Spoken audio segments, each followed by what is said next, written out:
Are you ready? I'm ready. Okay. Welcome to the first / 1.5 episodes of Bariatric Besties. Now, if you watch the New York vlog, we're gonna get to who this is in a moment if you're not aware already, but we wanted to call this segment Bariatric Other B word, but felt like that's frowned upon from YouTube. So we're gonna go with Bariatric Besties. This is my Bariatric Bestie. Hi. It's my sister Mallory. It's me. She was clamored for. So after that episode, it was a New York City vlog. It was the spring. We went to go see amazing shows. Oh yeah. And we did. the cherry blossoms. And so I was like, hey, is it okay if I just interview you casually at the end of one video? And then the comments were like, where's Mallory? We want this to be a Mallory channel. So okay. No, that's true. No, that's, they want you. The audience demands you, Mallory. So here we are. It's summertime. I promised she'd be back. Here she is.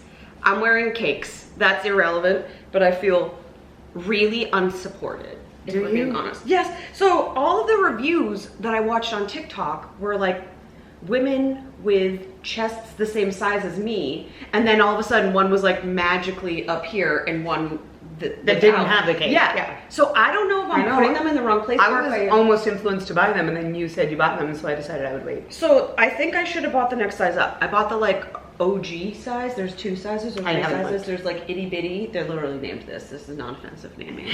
I did not name them. There's itty bitty, OG, and then like Big Mama. I don't think Big Mama is the actual name, but I was like, oh, I'm gonna try them. So I've been talking in my packing videos, which is what you're gonna see next week. So you should be subscribed because we're both going on vacation, sadly and tragically not together. But I was like, I want these for a Farm Rio dress. This is a Farm Rio dress that I wore last year in Nantucket. I just feel like I have worn a bra since I was 11. Right. So not wearing one feels audacious. You're gonna like give it the rest of the night to see how they work? Yes, I am. And I'm still gonna bring them to Hawaii because there are dresses that even the like 1/4 centimeter that the bra takes up, the dress is like, no, I won't be zipping because it's always this area. So I'm not mad that I bought them, but I don't think I would like ever wear them to school. Okay. You know? Maybe I'll buy them. I'm not sure you'd ever have a need to wear them to school. Well, I saw a lot of girls in like bodysuits with them on, and they're like the ones that are like cut.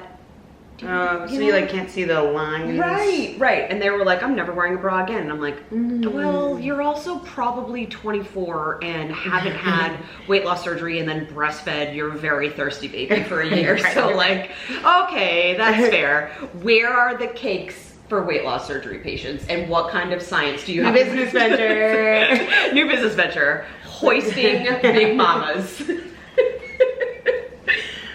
Bariatric Besties. Oh my gosh! That's honestly a fantastic name. See, aren't you glad you're here? Okay, so we also talked about in the New York vlog, like, oh, we should be doing this with wine.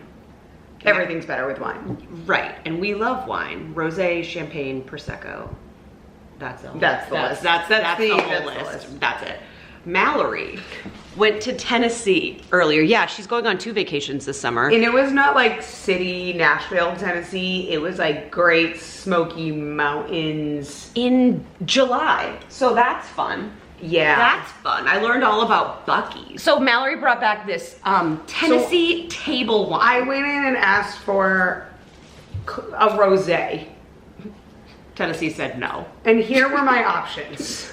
This Herb Dinginger's fruit wine, or something that they called shine wine. I don't want that. I don't want shine wine. So after I immediately said no to the shine wine, that's a fake cork. I tried some of the fruit wine. Ew, you did? I didn't know you drank it. Did you try this? Nope. Oh, okay. Because after I tried the fruit wine, I was like, just give me the rosé wine.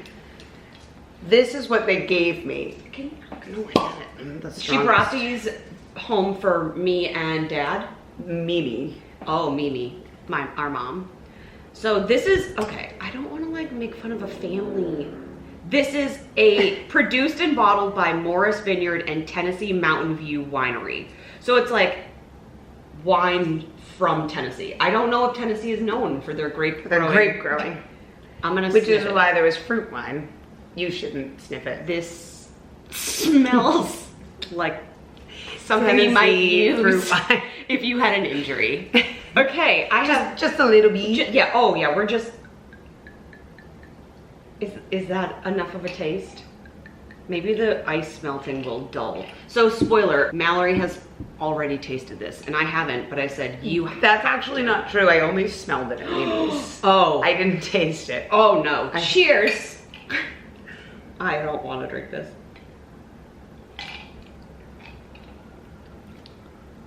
Okay. This would make me immediately poop my pants this if I drank a full wasn't glass of good. But it did taste better than it smelled. It did taste better, but do you get that like potent sugar kick? Mm-hmm. This is also, I don't want wine that's gonna dry my throat out after I drink it.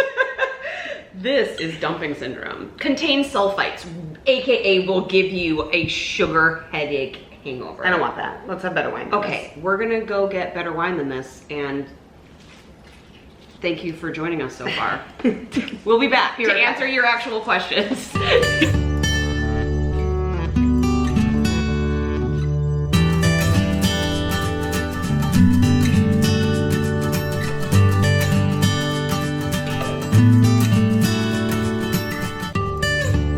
Cheers. Cheers. Cheers, but better. This should be better. Oh yeah, yeah. That's the good stuff. Okay, I'm gonna surprise you with some questions. Ooh, okay. Surprise away. Okay. So I posted to YouTube and Instagram earlier today. Didn't give much time. Was just like, hey, what are some questions that you have? Because when we filmed last time, it was very much like Mallory sharing her story, because you've just had your 2-year. I'm coming up on it. I had it mid-August. Remember, it was like 2 weeks before school started. Okay, can I ask a question? Yeah. Because when I was in my VI Pixie live last night, I have a few clients who joined my Mindset Mastery, and they have their 4 live sessions with me, and at the end we always do a live Q&A. And there is a younger teacher, she teaches 3rd grade. She's getting her surgery very much like the same time that you did. Do you have any advice, and I know this is niche, but for like teachers who are having surgery in August, how to like best prepare them to go back? Yeah, so my 2-week mark, which is like when you can start eating more solid, I'm not gonna go quite so solid yet, but like more solid food. Right, and that ranges like according to your clinic. But so I was on that liquid mush, so I could have like scrambled eggs. Yeah. And liquid and broth and soup and that kind of stuff. But that 2-week mark when I could start consuming like sliced cheese, food. Right? Yeah, was the day of opening ceremony. Right. So I always made sure to try the night before what I was going to eat at school the next day. I never introduced new food at school. Yeah. Because it was like those first 2 weeks, you're like, is this gonna make me barf? Well, also, didn't you do like soft foods in the morning for breakfast and then your protein shake for lunch for a little while, because you knew that would work? I did like my protein shake and a slice of cheese. Okay. For like the first week of school. Yeah. But I also kept a lunchbox at my blue table. Yeah. With things that I knew wouldn't hurt me. Okay. So there was like a cheese stick in there, or sometimes I would do broth in there. Yeah. So that way, you know, you get peckish, because you can only eat so much at a time. Right, your tummy's so little for those meals. But the protein shake would last me like the whole afternoon. So it was just like between breakfast and lunch. Like, so I would keep lunchbox full of safe food. Safe food. Things that I could peck at if I needed them. And it just got easier. Like, it just gets easier. You just re-enter life, and then it got easier. But those first, I would say 2 to 3 weeks, I just had my lunchbox full of safe food and used my protein shake for the afternoon, and I did most of my calories at breakfast and dinner. Did you have somebody help you set your room up because of the lifting restrictions? I actually talked to my principal and went in before my surgery to set my room up. Okay. And then when I came back, my team helped me with anything else I needed them to. Right.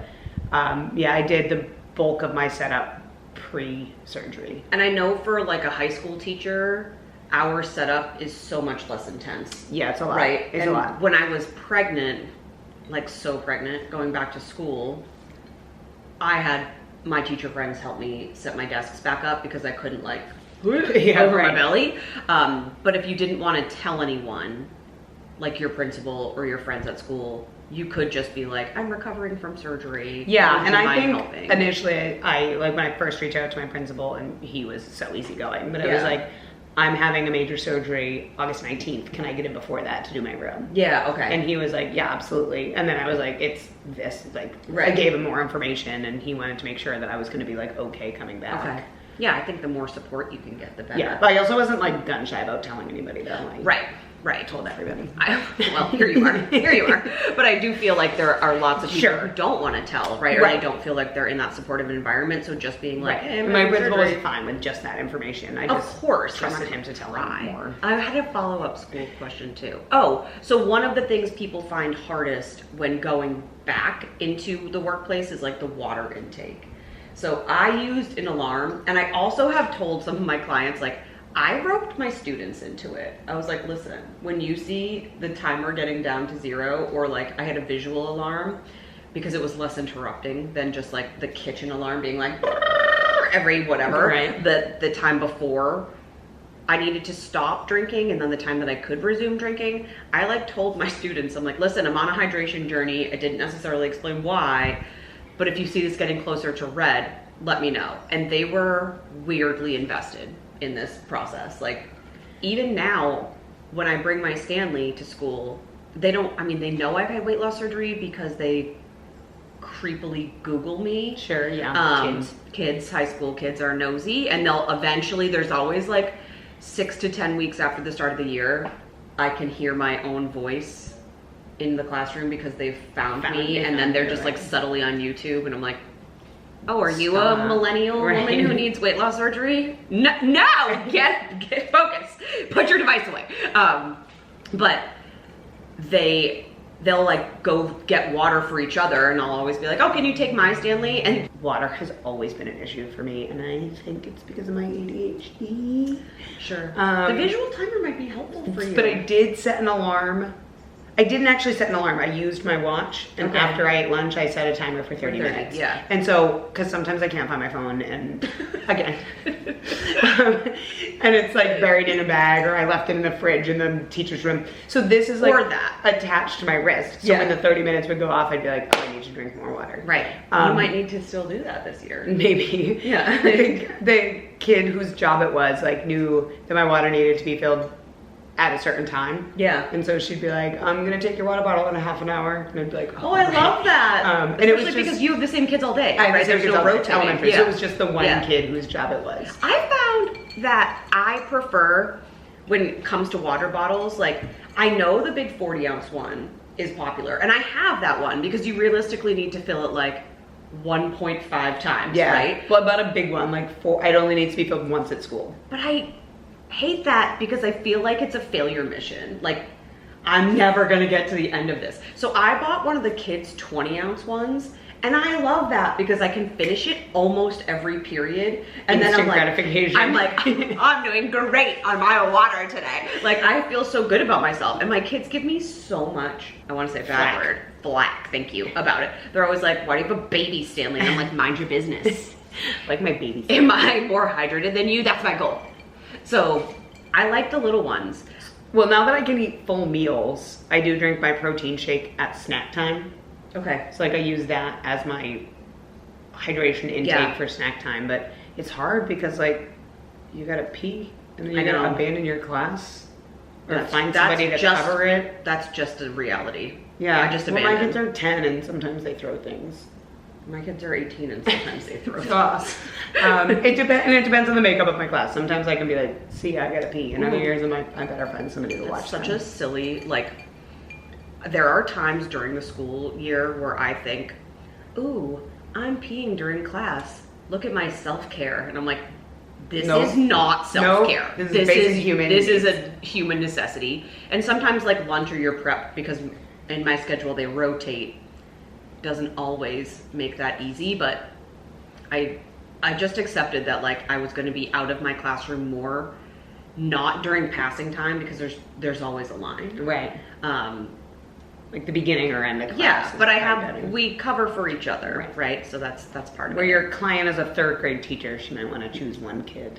Right, I love that. Because you can choose strategically too. Right. The like kid mom who was needs like, a I was walk. like, it's that one. And they're going to be on it, and they're going to be like time aware, which I'm not always. Okay. To be like 30 it's a minutes. Privilege. Yeah. You could pick a new kid every day too. Nope. No, you couldn't. You okay. can't. Well, in high school you can. In 3rd grade you can. Right. That's probably true. Callie would love to be. Yeah. The teacher's water assistant. You need a Callie who will be like, I don't know how to tell time that like great, but I know. It wouldn't be Zoe, right? Because she would be like, I'm also time aware.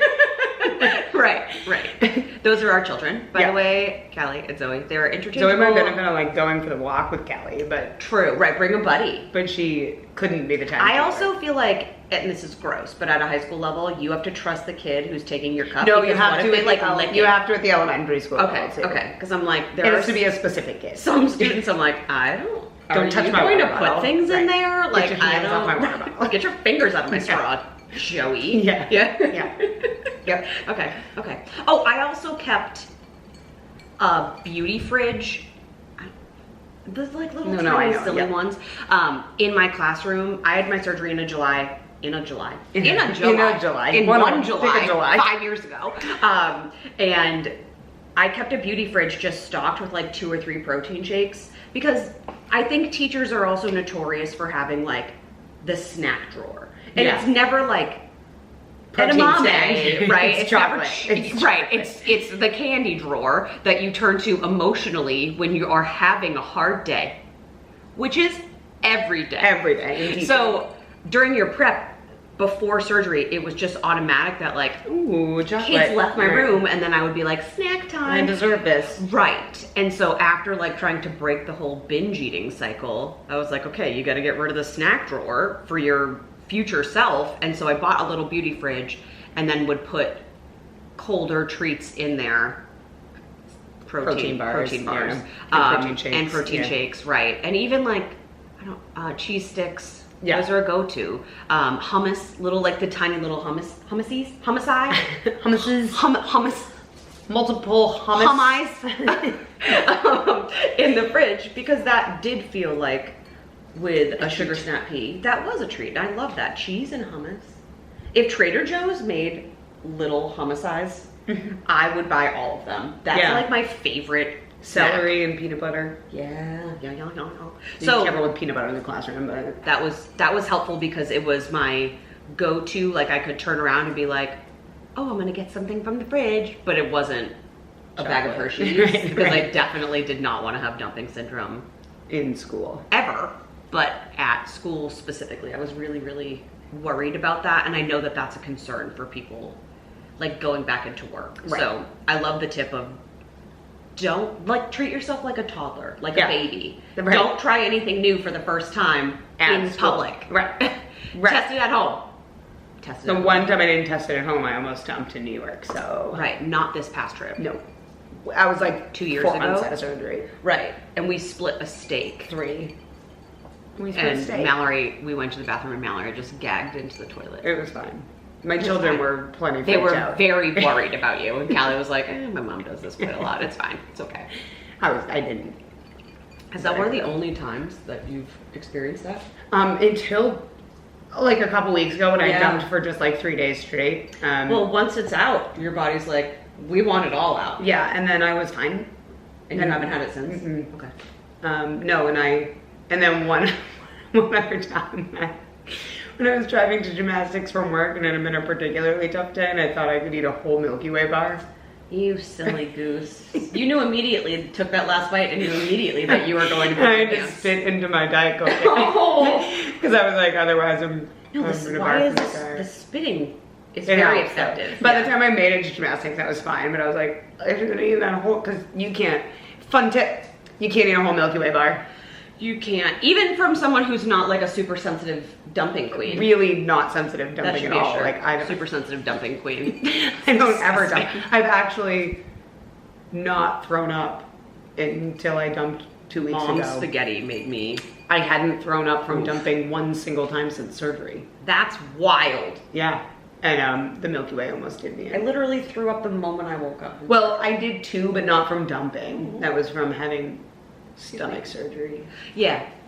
Yeah, your tummy doesn't like all that. My tummy doesn't like medications. No. And my tummy does, but it was the like amount of... This is the most disgusting video we've ever... Yeah, it's right, there's nowhere else for it to go. Because it happened after I got my tonsils out too. Because I woke up panicked and I was like, to the doctor man. And I was like, I just barfed blood. And he was like, yeah, we like operated on you your have organs. a gallon of blood. And I was like, oh, cool. One question said, did you know that this past Wednesday was my 44th birthday? I didn't. Happy birthday, Eddie. Happy birthday, Eddie. Eddie's so nice. He comments on a lot of my videos. He's very nice. Okay, this is not a weight loss surgery question. So sweet, Erica. What is your favorite thing about each other? Oh. Isn't that a cute question? That's a cute question. Oh my gosh. I like so many things about you that's hard to answer. That's amazing and untrue, but Mallory's the literal nicest human alive. That's not true. And you know it. Mallory is the best person I know. It's not, that's not what I love most about her, because she really holds me accountable for some things. But she, hands down, is the best person that I know. Mark never fails to remind me of that. That feels like a big compliment, and maybe no, that's true. That's true. No, that's true. Okay. My favorite thing about we can cut out the thing. Okay, I think I have an answer, but I know the moment it comes out of my mouth, I'm literally gonna go to bed thinking about this question and be like, I wish I said that. So there could be future edits coming. Who knows? I'm just gonna list all the things. I think my favorite thing about Mallory is like literally her existence as a person makes everyone around her better. Like since that's a big one, but like since I was little, like okay, example, random example. When I first got my license, I was so scared to drive. And you know how you're only allowed to like drive with your siblings because apparently it's okay to harm them. That's fine. For 6 months. That's fine for 6 months. I didn't want to go anywhere without Mallory because her physically being in the car like made me feel safer and more curb at Burger King. Yeah, and more confident, even though I was not that great of a driver because our parents did not let us practice. I'm still not that great of a driver. It's fine.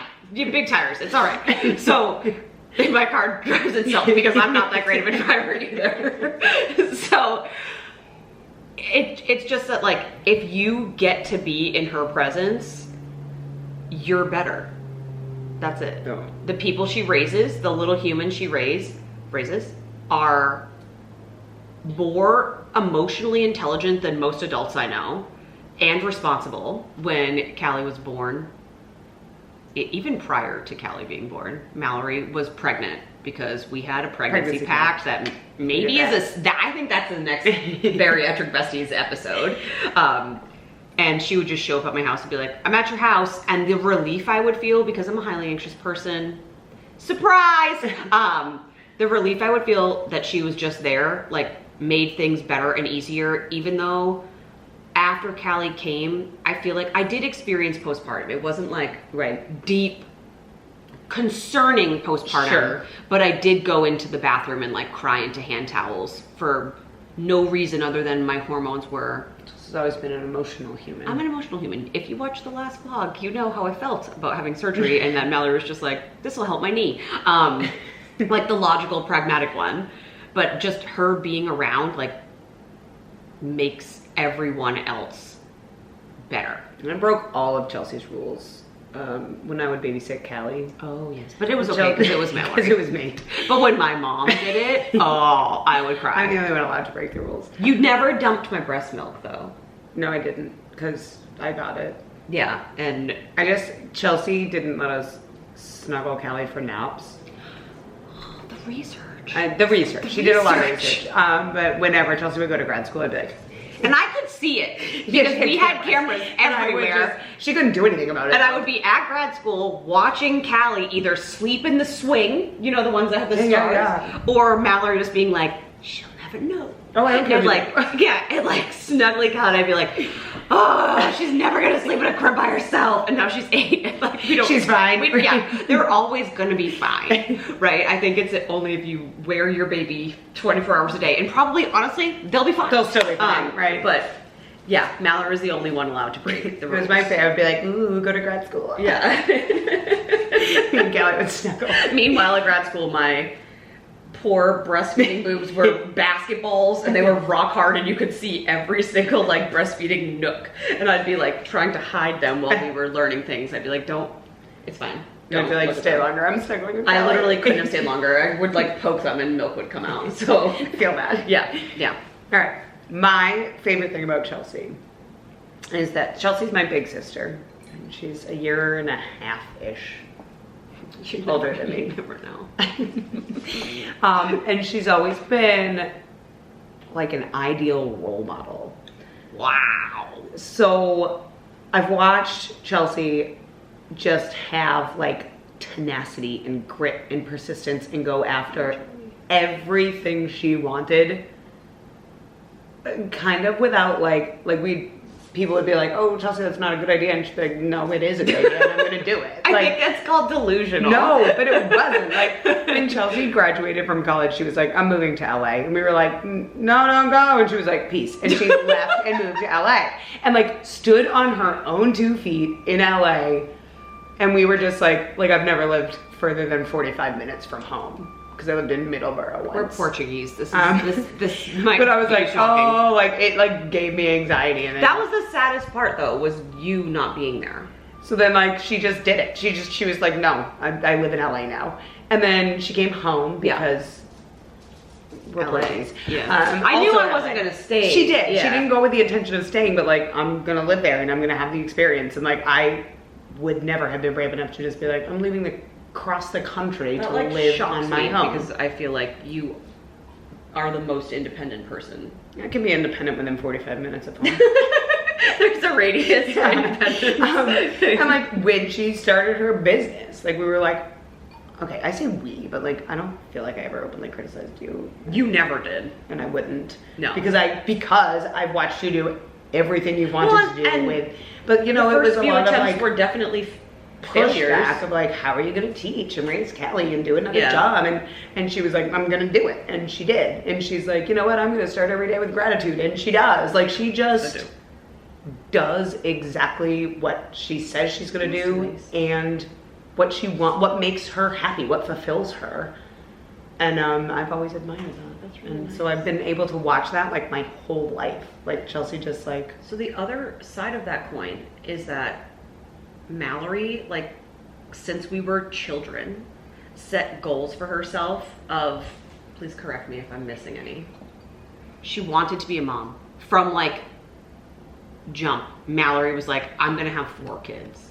With or without a partner. That was always the caveat. Yeah, doesn't matter if there's a partner, she's having kids. I have one, by the way. He's lovely. Yes, but like, he's an added bonus, not a necessity in her life. So we hope he knows that. Also, he won't be watching this video either. And she was like, I want to be a mom. I want to be a teacher. Like in her blood from age 4, she was like, I'm going to be a teacher. And then she was like, I want to own a minivan someday. I don't know where that came from. I loved my minivan. We had the jankiest minivan growing up. The one with the like, the bungee cord? Yeah. So, okay, so the point of this is that like Mallory knew so early on exactly what she wants to do. I'm nearing 40. I don't, like my evolution of what I want to do really has just changed so much. And I didn't know that between like YouTube and bariatric coaching, like that actually existed, right? Like I think our girls are being raised in a world where entrepreneurship is normal, right? And that was like, we come from Portuguese parents who believe firmly in like the stability of one job forever, and that's not for me. No, but the difference in our goals is like I always knew what I wanted to do, and then I did them exactly the steps I needed to take to do it, and I did them. But what does that feel like? You are never afraid to try something new. Like, you aren't afraid to put yourself out there, and I am. Well, why? I think it's got to do with confidence that you have and I don't. Well, it was fake for a long time. I have confidence in the things that I do well, and I know I do well. No, you just need a little more Delulu and ego, and you'll But be if fine. there's like something that I've never tried, I'm like, no thank you. Like, I can't put myself out there for it. And you're just like, I'm gonna try it, and if I fail, that's okay. Well, that part took me a while to come to. The if I fail part, it'll be okay. Because when I first started blogging, remember the naughty baby? Yep. So when I Callie shared it all over Facebook. That was really nice of you. See, #1 supporter forever. When I started my blog, which no longer exists, when Callie was born, it was called The Naughty Baby, and I was looking like NUTI, like nautical, and I was looking for, no, NAUTI. Yeah. Chelsea, no wonder why. Anyway, The natty baby. I was looking for basically an outlet to share about how. Well, you had a lot of time at home alone. Right, motherhood was hard, and people are liars about breastfeeding and the natural bonding and postpartum. Like, I was getting a very different experience than the romanticized, like, you're gonna just, you and your baby are gonna be best friends. Yeah. And it was like, I loved her so much, but also was like, how do I Eat. survive? Right, and how, like, making it to dinner time was hard until Mark came home. So I was home with her for 11 months. And so the blog came out of literal necessity for like connection. And so since then, I remember sitting in the living room of that little house and being like, I'm gonna make $1 million with this blog. Like, the absolute delusion of not even knowing how to use WordPress to make the blog. And then that evolved into like the confidence of trying that and still failing evolved into the BariTale family. And then I launched those subscription boxes, which, by the way, I still think are a fantastic idea. I subscribed. I know you did. You paid for it and you didn't have to. And Shannon, thanks Shannon. So like, that didn't work because I didn't have any partners. I was basically just doing it all myself, and I didn't know how to market it. I didn't know enough about branding. Well, and it was like, I know it sounds crazy because it was only 8 years ago, but it was like less social media. Correct. Like, if you could have launched that on TikTok, right, and it had hit the right crowd, but like, there wasn't that. There wasn't that. Didn't exist. Right, it didn't exist. So after that failure, I was like, I'm gonna try something else. And once I started talking about my bariatric surgery, Mark said, this is the thing. Right. And I was like, I don't want to talk about weight loss surgery every day for the rest of my life. And he was like, but you don't necessarily have to be the one talking about it. Like, listen to other people's stories and see what they need help with because you've been successful. And I was like, okay, I like that. And when I was in high school and college, I thought that I was going to go to New York and start a magazine that I wanted to call Coquette, which is funny now because that's like a trendy word. It is, yeah. And I wanted to feature real life bodies on women because I, as a thicker, curvier, heavier person growing up, even though like my body in high school I would not describe now as ever being overweight, right. But at the time it felt overweight. The tiny tummies and the low-rise jeans, like my body didn't fit that. Right. So I wanted to find a way to like empower women's voices, and I feel like that's what I get to do with this work now. But coming to this was a real evolution. Like, I couldn't have just started and been like, BariTale family. Right, I'm gonna do bariatric coaching, because this is certainly not my first attempt at like entrepreneurial success. And I'm not done. No. Right, like the course is just launched. Well, and you're like never done, which never is done. something I admire about it. But it makes me so tired. I know, but there's like always something more. And for me, I'm like, okay, I'm done. Like, I did everything. She's an empath. And I like to help other people, and I like to teach, and I like to coach, and I like to parent, and you're such a Hufflepuff. I know. I'm the world's huffliest Hufflepuff.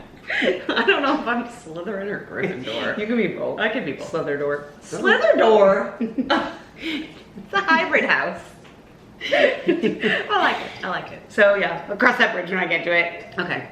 That's Bariatric Besties when we're like wrinkly. Yeah, we'll still do it. Yeah, YouTube will still be a thing, right? Well, that's a real like fear I have, is it like aging out of YouTube? But you're gonna maintain your demographic. I hope so, but like your demographic's gonna age with you, right? Right. And they're still gonna want to know. And I personally watch like makeup channels of women who are older than me, but at what point is like, because I don't need a makeup tutorial from a 24-year-old. My face doesn't look like my that. eyeballs, my eyelid area is like oh, you're gonna smash with contour, but like, but we need, again, bariatric beauty, right? I have mascara on. I don't like, and it was running down my face when I got here. It's fine. It's hot outside. But I found that like my eyelids changed after surgery. That's so silly, but they became like hooded because there was more. I'm not sure I would have noticed if my eyebrows changed. My feet changed. Feet, wrists, all the things. None of my joints work. None of my joints. That's fine. You don't need those. That's fine. Thanks for being here. Bariatric Besties. Bariatric Besties. Welcome back. Bye. Bye.